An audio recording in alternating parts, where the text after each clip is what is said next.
Vinicius জুনিয়রকে ঘিরে ইউরোপের transfer বাজারে শুরু হয়েছে নতুন লড়াই। একদিকে আর্সেনালের রেকর্ড অঙ্কের প্রস্তাব, অন্যদিকে সব গুঞ্জন উড়িয়ে ব্রাজিলিয়ান তারকার ফেরার ঘোষণা দিয়েছেন রিয়াল মাদ্রিদের কোচ জোসে মরিনহো।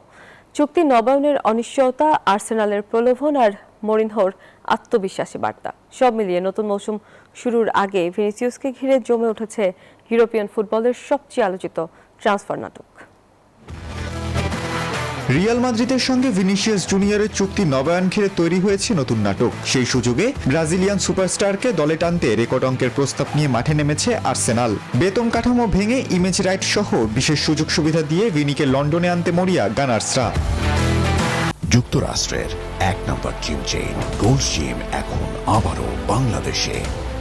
বসুন্ধরা আবাসিক এলাকা ও বসুন্ধরা সিটি শপিং মলে। তবে গুঞ্জনের মাঝেই সব জল্পনায় যেন পানি ঢেলে দিয়েছেন রিয়াল কোচ জোসে মরিনহো। বিশ্বকাপ শেষে সোমবার থেকেই ভিনিসিয়াস জুনিয়র, ব্রাহিম দিয়াস ও বার্নান্দো দলের সাথে যোগ দিচ্ছেন বলে নিশ্চিত করেছেন তিনি। একই সঙ্গে জানিয়েছেন বিশ্বকাপ খেলা তারকারাও ধীরে ধীরে ফিরবেন স্কোয়াডে। এদিকে মরিনহোর দ্বিতীয় অধ্যায়ের প্রথম প্রস্তুতি ম্যাচে ফিওরেন্তিনার সঙ্গে 2-2 গোলে ড্র করেছে রিয়াল। এন্দ্রিক ও একাডেমির তরুণ অ্যালেক্সিস সিরিয়ার গোলে এগিয়ে থেকেও জয় ধরে রাখতে পারেনি লস ব্লাঙ্কোস।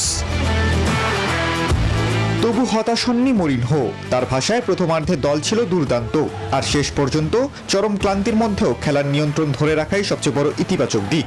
বিশেষ করে নতুন সাইনিং ডেনজেল ডামফ্রিস ও তরুণ বিস্ময় এন্দ্রিকের পারফরম্যান্সে মুগ্ধ পর্তুগিজ কোচ। খালিদুল ইসলাম তানভীর, নিউজ 24।